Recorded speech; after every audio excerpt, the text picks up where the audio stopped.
তানহাকে বিয়ে করবে। সেজন্য তানহার জন্য শাড়ি, চুড়ি, গয়না, মেকআপ, চকলেট, লিপস্টিক, আলতা আরও কত কিছু নিয়ে এসেছে তার মনের রানীর জন্য। কিন্তু তার মনের রানী আর তার নেই, অন্য কারো হয়ে গেছে। ভাবতেই পুরো শরীরের লোম দাঁড়িয়ে উঠল। আবিরের মনে হচ্ছে কেউ তার কলিজাটা ভেতর থেকে বের করে নিয়ে আসছে। আমার যখন টাকা ছিল না তখন তুই ছিলি, এখন আমার টাকা আছে কিন্তু তুই নেই। আল্লাহর এটা কেমন বিচার রে তানহা? তোকে ছাড়া বেঁচে থাকাটা আমার মৃত্যুর সমান হবে। যার মনের রাজত্ব জুড়ে তোর বসবাস, সে রাজ্যে অন্য রানী কিভাবে রাজত্ব করবে? আমি পারবো না, তোকে আমার চাই। তুই কোথায় রে তানহা? মা তোকে কোথায় লুকিয়ে রেখেছে? কথাগুলো বলতে বলতে ফ্লোরে টান হয়ে শুয়ে পড়ল আবির। মনে শান্তি না পেলে দুনিয়ায় কোনো কিছুই ভালো লাগে না, বাঁচতে ইচ্ছে করছে না আবিরের। তুই যদি আমার সাথে কথা না বলে কল কেটে দিস তাহলে আমার মরা মুখ দেখবি, বলে দিলাম, বললেন রোকেয়া বেগম।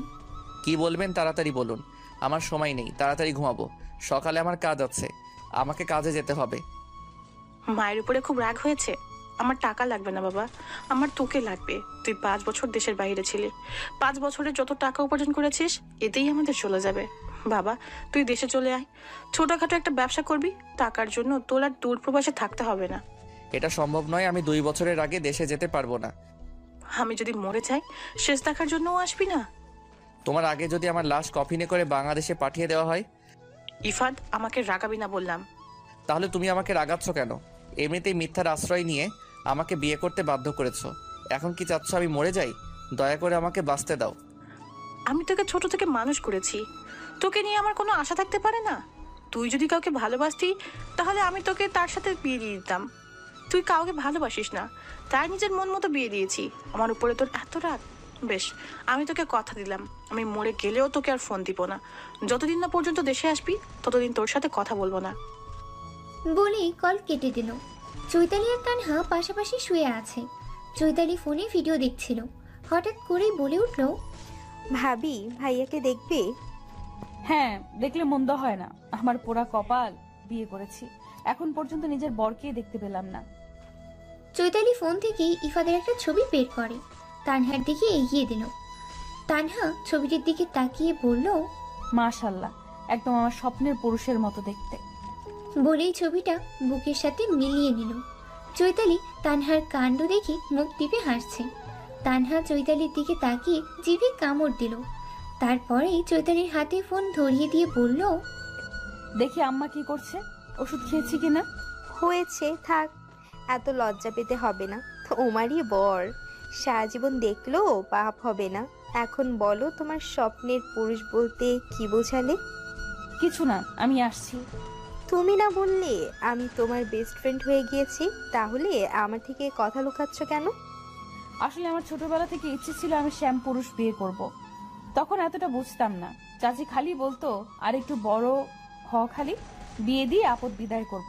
তখন আমি চাচিকে বলতাম আমাকে বিয়ে দিলে শ্যাম আর শ্যামলা ছেলের সাথে বিয়ে দিবে। ফর্সা ছেলে আমার একদম পছন্দ না। কেন? ফর্সা ছেলে তোমাকে কি করেছে? ছেলে মানুষ ফর্সা হলে ভালো লাগে না, আবার অতিরিক্ত কালো ছেলেও আমার কাছে ভালো লাগে না। ছেলে মানুষ হবে না ফর্সা না কালো, যাকে আমাদের ভাষায় শ্যামলা বলা হয়। আর সবার পছন্দ এক না। আমি যেটা পছন্দ করি তোমার সেটা পছন্দ নাও হতে পারে। আমি আমার মনের কথা তোমাকে বললাম, ওনাকে বলবে না কিন্তু। আমার কিন্তু ফর্সা ছেলে পছন্দ ভাবি। ভাইয়া দেশে আসলে বলবে আমাকে ফর্সা ছেলের সাথে বিয়ে দিতে। বলেই লজ্জায় 2 হাত দিয়ে মুখ ঢেকে ফেলল চৈতালি। কি পাজি মেয়ে, আমি তোমার ভাবি হই, একটু লজ্জা শরম করতে শেখো।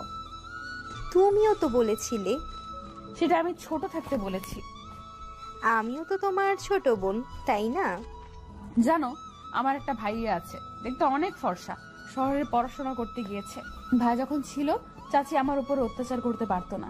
ভাইয়া আমাকে একবার বলেছিল ভাইয়া বড় হয়ে অনেক টাকা রোজগার করবে, তারপর আমাকে বিয়ে করে দূরে চলে যাবে, যেন চাচি আমাকে অত্যাচার করতে না পারে। আমি সে কি কান্না জুড়ে দিয়েছিলাম, ভাইয়া অনেক ফর্সা আর আমি তো ফর্সা ছেড়ে বিয়ে করব না। কারণ 3 ঘন্টা কান্না করার পরে ভাইয়া চকলেট দিয়ে কান্না থামিয়েছিল। সেদিন চাচি আমার ছোট ছোট বেড়ে ওঠা চুলগুলো ধরে আমাকে মেরেছিল। তুমি কিছু বলতে না তোমার চাচিকে? তোমার ভাইয়া নাম কি? বিয়ের সময় তো তোমার ভাইয়াকে দেখলাম না। তোমার ভাইয়াকেই আমি বিয়ে করব। তুমি আমার ভাইয়াকে বিয়ে করেছো, আমি তোমার ভাইয়াকে বিয়ে করব। হিসাব বরাবর। আমার ভাইয়ার নাম আবির। তার সাথে সংসার করতে পারবে তো? বাবা, আবির ভাইয়া যে রাগী, দেখলেই আমার কলিজা শুকিয়ে যায়। চাচি যেদিন আমাকে মারতো, আমি রাগ করে তরকারিতে মরিচ গুঁড়ো বেশি দিয়ে দিতাম, লবণ বেশি দিতাম, জিনিস নষ্ট করে ফেলতাম। আমাকে দেখে যতটা ভালো মনে হয়, আমি কিন্তু ততটাও ভালো না। খুব ঘাটতার একটা মেয়ে।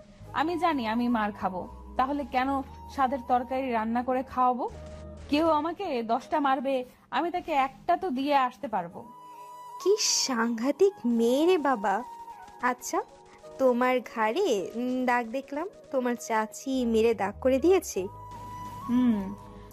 মন খারাপ করো না ভাবি, তোমাকে আর কেউ কষ্ট দেবে না। তুমি আমাদের বাসায় রাজরানী হয়ে থাকবে। আমার ভাইয়াও অনেক ভালো, একবার ভালোবেসে দেখো, একটা মুহূর্ত ভাইয়াকে ছাড়া থাকতে পারবে না। উনি ভালোবাসার সুযোগ দিলেন কোথায়? বলেই একটা দীর্ঘশ্বাস ছাড়লো তানহা। দীর্ঘ 2 বছর পরে নিজের দেশে পা রাখলো ইফাত। ঘড়ির কাঁটায় রাত 2টো বাজে। বাসায় পৌঁছাতেই রাত 4টা বেজে যাবে। নিজের জিনিসগুলো নিয়ে এয়ারপোর্ট থেকে বেরিয়ে আসলো ইফাত। বেশ কিছুক্ষণ অপেক্ষা করার পরে গাড়ির দেখা মিলল। গাড়িতে উঠে বসার উদ্দেশ্যে রওনা দিল। বাসার সামনে ব্যাগপত্র নিয়ে দাঁড়িয়ে আছে ইফাত। এখন বাসার ভিতরে প্রবেশ করবে কিভাবে? বাধ্য হয়ে চৈতালিকে ফোন করলো। 10 বার ফোন করার পরে চৈতালি বিরক্ত হয়ে ফোন তুলল। এখন ঘুমাচ্ছি, সকালে ফোন দিবেন। আমি ভেতরে গেলে তোর ঘুম আমি বের করে দিব। তাড়াতাড়ি দরজা খোল। ইফাতের গলা শুনে ধরফরিয়ে উঠে বসলো চৈতালি। চোখ দুটো ডোরে ট্যাপ ট্যাপ করে ফোনের দিকে তাকালো। না, ঠিকই তো আছে, তার ভাইয়ের নাম্বারই তো ওইটা। চৈতালির কোনো সারা শব্দ না পেয়ে ইফাত আবার থমকে উঠল। ভাইয়া, তুমি আমার সাথে মাঝরাতে মজা করছো? আমি তোমার ফ্রেন্ড লাগি, মাঝরাতে তোর সাথে মজা করব। দরজা খুলবি নাকি আবার চলে যাব? না, আমি আসছি। কল কাটবে না কিন্তু, আমার ভয় লাগে। কথা বলতে বলতেই চৈতালি বাইরে এসে দরজা খুলে দিল। ইফাতকে দেখে চিৎকার দিতে যাবে, তখনই ইফাত চৈতালির মুখ চেপে ধরে। আস্তে, এই মাঝরাতে ষাঁড়ের মতো চিৎকার করিস না। চৈতালি নিজের মুখ থেকে ইফাতের হাত সরিয়ে বলল, কিন্তু আজকে আসবে বলনি তো?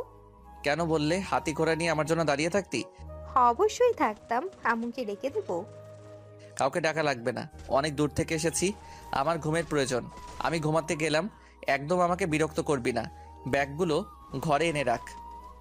তুমি বাহির থেকে এসেছো, ফ্রেশ না হয়ে ঘুমাবে? আমি তোর মতো মুচি না, শীত আসলে 7 দিন গোসল করিস না। ভাইয়া। ইফাত দৌড়ে নিজের রুমে গেল। ভাইয়া তো রুমে গেল, ভাইয়ার রুমে ভাবি থাকে, দরজা খোলা থাকলেই হয়। কতগুলো ভাবছিল আর ব্যাগগুলো এক কোণে রাখছিল। ইফাত নিজের রুমের কাছে এসে দেখলো পুরো রুম অন্ধকার। বিষয়টা ইফাত স্বাভাবিকভাবেই নিয়েছে। ফোনটা বের করে ফোনের আলো দিয়ে বিছানায় গিয়ে টান হয়ে শুয়ে পড়ল। শরীর আওয়াজ চলছে না, একটু শান্তিতে ঘুমাবে ইফাত। ফোনটা অফ করে দিল, কেউ কল দিয়ে বিরক্ত করতে না পারে।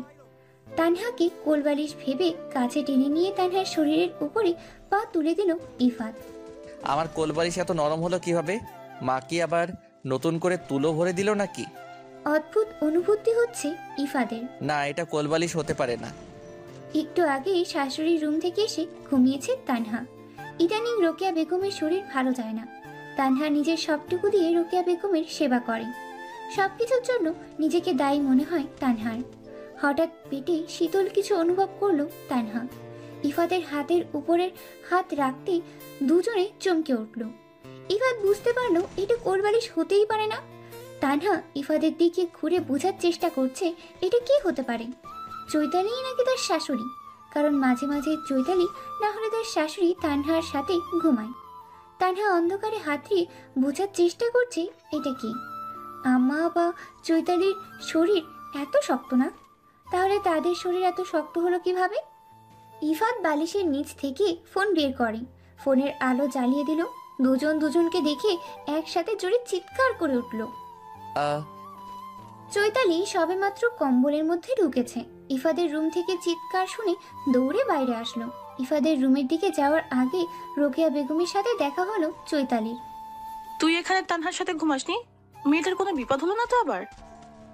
আমি আজকে ভাবির সাথে ঘুমোইনি, ভাবি তোমার রুমে ছিল, তাই নিজের রুমে এসে ঘুমিয়ে পড়েছিলাম। রোকেয়া বেগম কথা না বাড়িয়ে তানহার রুমের দিকে গেল। রোকেয়া বেগম চলে যেতেই চৈতালির মনে হলো ইফাদও রুমে গেছে। আল্লাহ জানে দুজন কি করছে। তানহা দ্রুত উঠে রুমের আলো জ্বালিয়ে দিল। ইফাত ভ্রু কুঁচকে তানহার দিকে তাকিয়ে আছে। ইফাত মনে মনে ভাবছে, আমার রুমে মেয়ে আসলো কোথায় থেকে? কিছুক্ষণ পরে মনে হলো 2 বছর আগে সে বিয়ে করেছিল। ইফাত কিছু মুহূর্তের জন্য থমকে যায়। এত সুন্দর মেয়ের সাথে তার বিয়ে হয়েছে। মেয়েটা চাইলে চলে যেতে পারতো, না গিয়ে কেন তার জন্য অপেক্ষা করছে?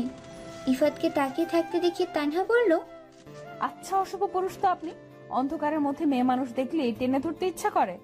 তানহার কথায় ইফাত রাগী দৃষ্টিতে তানহার দিকে তাকালো। পরক্ষণে দুষ্টু হেসে বলল, টেনেই তো ধরেছি, বাসর তো আর করি নাই। ঘরে এত সুন্দর বউ আছে জানলে কবে দূর প্রবাস থেকে চলে আসতাম। কি নির্লজ্জ লোক রে বাবা, 2 বছর পরে আসছে বউয়ের খোঁজ নিতে। আপনি কিভাবে জানলেন আমি আপনার বউ? আপনার তো স্বামী হবার কোনো যোগ্যতা নেই, বিয়ে করে রেখে গেছেন। বউয়ের ভরণ পোষণ খোঁজ খবর কিচ্ছু নেননি। বেঁচে আছি নাকি মরে গেছি কখনো জানতে চাননি। 2 বছর পরে নাটক করতে আসছেন। আমি তোমাকে বলেছিলাম আসো আমাকে বিয়ে করো, তুমি কোনো আমাকে বিয়ে করতে গেলে। এসব কই থেকে আম্মু ধরে নিয়ে আসছে আল্লাহ জানে। রোকেয়া বেগম দরজার কাছে সেই দুজনের ঝগড়া দেখে থেমে যায়। মুখে আঁচল চেপে হাসছেন। চৈতালি এসে মায়ের পিছনে দাঁড়ায়। ভাইয়া তোমার ভাগ্য ভালো, বুঝছো? ভাবির মতো মেয়ে তোমাকে বিয়ে করেছে, এখনো তোমার সংসারটা আগলে রেখেছে। এত বড় বড় কথা বলছিস, তোর ভাবিকে নিজেই বিয়ে করে নিতি। আমি ছেলে হলে তাই নিতাম। রাত করে ঝগড়া করো না, আম্মু অসুস্থ, চিৎকার করো না। এই মেয়েকে নিয়ে বেরিয়ে যা আমার রুম থেকে। দেখ ইফাত, আমাদের বিশাল বড় রাজপ্রাসাদের মতো বাড়ি না যে তুই বলবি তানহাকে অন্য রুমে থাকতে, তানহা অন্য রুমে গিয়ে থাকবে। আমাদের পাশে 3টাই রুম, এখন তানহা তোর সাথেই থাকবে। আমি আর কোনো কথা শুনবো না। চৈতালি চলে আয়। বলেই চলে গেলেন রোকেয়া বেগম। চৈতালিও মায়ের পিছু পিছু চলে গেল। ইফাত তানহার দিকে তাকালো। দেখুন